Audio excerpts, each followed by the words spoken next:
আলাইকুম ওয়া রাহমাতুল্লাহি ওয়া বারাকাতুহু। ওয়া আলাইকুম আসসালাম রাহমাতুল্লাহি ওয়া বারাকাতুহু।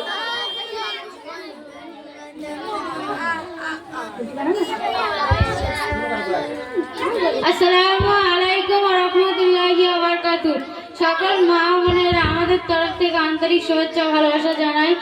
আমাদের মুকাল্লামার বিষয়টি হবে বেপর্দা এবং হিজাব। আম্মু, আম্মু তুমি কোথায়? জি আমি এখানে। কেন, কি হয়েছে? আম্মু আমাকে একটা জিন্স প্যান্ট কিনে দেবে? আমাদের স্কুলের অনুষ্ঠানের দিন আমি ওটা পরবো। না, আমি কিনে দেবো না, কারণ মেয়েদের জিন্স প্যান্ট পরতে নেই, ওটা তো ছেলেদের ড্রেস। হ্যাঁ হ্যাঁ, তুমি শুধু ওটা দেখো, ছেলেদের দেশ। আর রিয়া কেমন ড্রেস পরে তুমি দেখতে পাও না?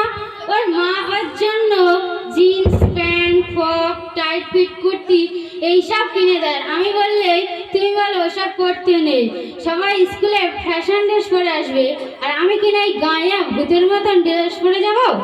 আরে আপু, কি হয়েছে? তুমি মায়ের মুখেটা পরে এভাবে কথা বলছো কেন? দেখো না, ও কি সব জিন্স প্যান্ট কিনে দিতে বলছে, আমি বলছি ওগুলো ছেলেদের ড্রেস, তাই আমার উপরে এরকম করছে। কেন আপু, আম্মু তো ঠিকই বলেছে, ওইসব শর্ট টাইট ফিট ড্রেস পরা বিপদটা ভাবে চলাফেরা করার কারণ তুমি তোমার আখিরাতটাকে জাহান্নামের দিকে নিয়ে যাচ্ছ। আম্মু যদি তোমাকে ওইসব খারাপ ড্রেস পরা থেকে না নিষেধ করে, তাহলে আল্লাহর কাছে আম্মুকে হিসাব দিতে হবে। সৌন্দর্য যদি লুকিয়ে রাখতে হবে, তাহলে নারীকে শ্রেষ্ঠ এত সৌন্দর্য দিলেন কেন? আম্মু, তোমাকে একটা কথা বলি, ভালো করে বুঝবে। তুমি কি কোনোদিন লোহার দোকানে গিয়েছো? হ্যাঁ গিয়েছি, তো কি হয়েছে? সেখানে লোহাগুলো কিভাবে রাখা হয়? সেগুলো খোলা আকাশের নিচে ফেলে রাখা হয়। খোলা আকাশে ফেলে রাখার কারণে সেগুলি কি হয়? মরিচিকা পড়ে নষ্ট হয়ে যায়।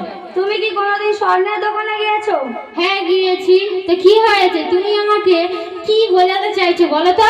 আমি তোমাকে কিছু বলতে চাইছি না, শুধু বোঝাতে চাইছি তুমি কি সেখানে স্বর্ণগুলো কিভাবে রাখা হয়? সেগুলি গুপ্ত লকারের ভিতরে রাখা হয়। তুমি কি কোনোদিন হীরের দোকানে গিয়েছো? হ্যাঁ গিয়েছি। সেখানে হীরেগুলো কিভাবে রাখা হয়? স্বর্ণের চাইতেও অনেক যত্নে রাখা হয়, কারণ ওটা অনেক অনেক মূল্যবান সম্পদ। এটাই তো ইসলামের মহিলাদের মান সম্মান ইজ্জত হীরের চাইতে অনেক বেশি দামি বানিয়েছে, তাই এটাকে লকার অথবা পর্দার ভিতরে রাখা দরকার। হ্যাঁ আম্মু, আমি আমার ভুল বুঝতে পেরেছি। খোলা আকাশের নিচে লোহা রাখলে যেমন মরিচিকা পড়ে, ঠিক তেমন বেপর্দা নারী। আলহামদুলিল্লাহ, আল্লাহ তোমাকে হেদায়েত দান করুন।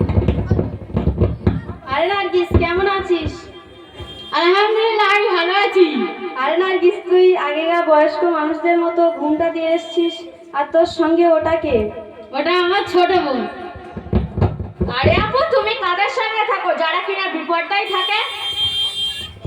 কিরে তানিয়া, তুই আগেকার বয়স্ক মানুষদের মতো ঢিলা ঢালা ঘুমুক টুক চাপা দিয়ে এসছিস, আর তোর সঙ্গে ওটা কে? ওটা আমার ছোট বোন। আরে আপু, তুমি কাদের সঙ্গে থাকো যারা কিনা বিপর্দায় থাকে?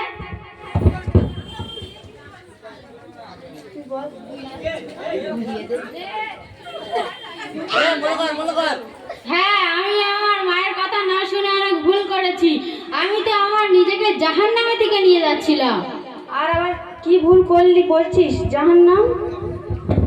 আরে নার্গিস, তোর সাথে ওটা কে? তোর মা নাকি কি সব ভাইয়া ভূতের মতো ড্রেস পরে এসেছে? হ্যাঁ চাচিমা, ওটা আমার মা। কেন, তুমি আমার মাকে এভাবে বলতে পারো না, কারণ আমার মা একজন পর্দাশীল নারী। আচ্ছা চাচিমা, তুমি কি কোনোদিন বাজারে গিয়েছো? বাজারে গিয়ে কানাইয়ের দোকানে মিষ্টি খেয়েছো? না, ওই দোকানের মিষ্টি তো সব বাসি। তুমি কি কোনোদিন বলাইয়ের দোকানে গিয়েছো? হ্যাঁ, আমি তো বলের দোকানে প্রায় যাই। কেন যাও? কারণ বলের দোকানের মিষ্টি টাটকা এবং সবসময় ঢাকা থাকে, তাতে মাছি বসতেই পারে না। ঠিক পর্দা না করলে তেমনই মাছি মশার মিষ্টির মতন কেউ নেবে না। মাছি মশার মিষ্টিতে তো জীবাণু ভরে গিয়েছে। তেমনই বেপর্দা নারী আল্লাহর কোরআনে ঘোষণা করা হয়েছে, ওয়াকারনা ফিহি বুয়ুতি কুরনা ওয়ালা তাবারুজনা তাবারুজাল জিলাতিল উলা।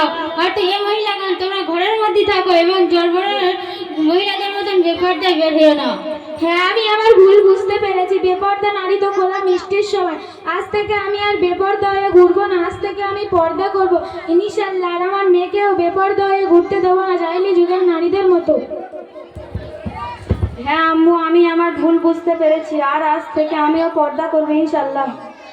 হ্যাঁ তুমি তো ঠিকই বলেছো, কিন্তু তুমি এসব কোথা থেকে শিখলে? কেন, আমি আমাদের ঘরে আর মুক্তম নয়াপাড়ার মুক্তম থেকে শিখছি, সেখানে তো দিনী শিক্ষা দিয়েই থাকে।